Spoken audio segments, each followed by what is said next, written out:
Chapitre 4. Les vases utiles au Seigneur.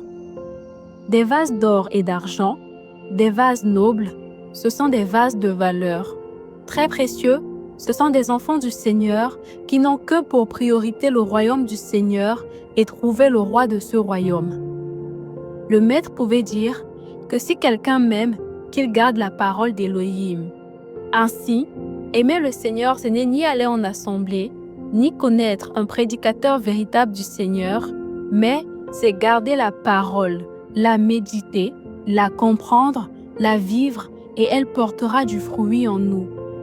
Plusieurs enfants du Seigneur ne sont pas utiles au Seigneur à cause de leur état de péché, leur manque de persévérance dans la vie du Seigneur, leur manque d'amour pour la vérité.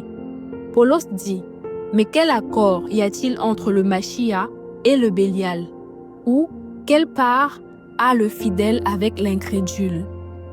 Mais quel accord y a-t-il entre le temple d'Élohim et les idoles? Car vous êtes le temple d'Élohim, vivant ce qu'Élohim a dit.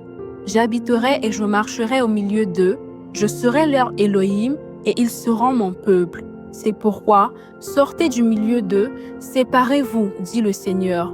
Ne touchez pas à ce qui est impur, et je vous recevrai avec bonté. Et je serai pour vous un père, et vous serez pour moi des fils et des filles, dit le Seigneur Tout-Puissant. 2 Corinthiens 6, 14 à 18. Les vases utiles au Seigneur ne touchent pas à ce qui est impur. Ils se gardent dans la crainte de Yahweh, veillent sur leur langue et marchent en conformité avec les Écritures. Leur vie glorifie le Seigneur. Ayant des vies pures et vraies, le Seigneur peut maintenant leur confier des tâches nobles pour que le royaume se propage sur terre. Car un homme ne donne que ce qu'il a. Si nos vies ne sont pas vraies devant le Seigneur, nos services seront vides et sans fruit, car Yahushua doit être le centre de tout. Pour être utilisé par le Seigneur Yahushua, il faut être un vase sanctifié, séparé du mal sur toutes ses formes et recherchant le Seigneur avec force et véhémence. La particularité d'un vase utile au Seigneur est qu'il est rejeté par les hommes, mais approuvé du Seigneur, car le Maître lui-même a dit: « Un prophète n'est méprisé que dans sa patrie et dans sa maison. » Il ne recherche pas la faveur humaine, car il est focalisé sur le Seigneur. Il marche, court et prend son envol vers les cieux, car la vision d'un vase utile au Seigneur n'est pas la terre, les pays de ce monde, mais le ciel. Le ciel est sa priorité.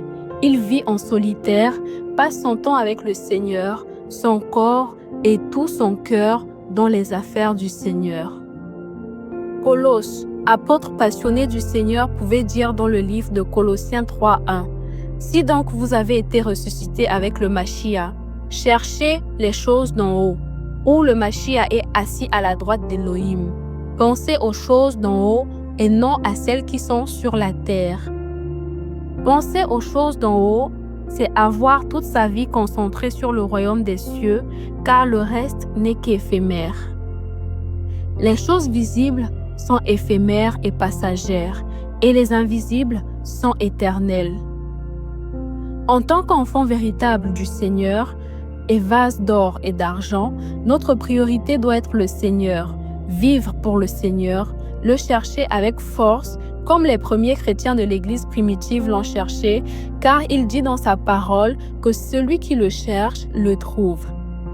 Le Seigneur cherche des hommes et femmes vrais qui ont un cœur pur, favorable à obéir à ses commandements et à porter du fruit. Les vases utiles au Seigneur sont peu, car l'ivresse infiltre tellement au milieu des enfants du Seigneur que pour différencier le blé et l'ivraie, il faut la grâce du Seigneur.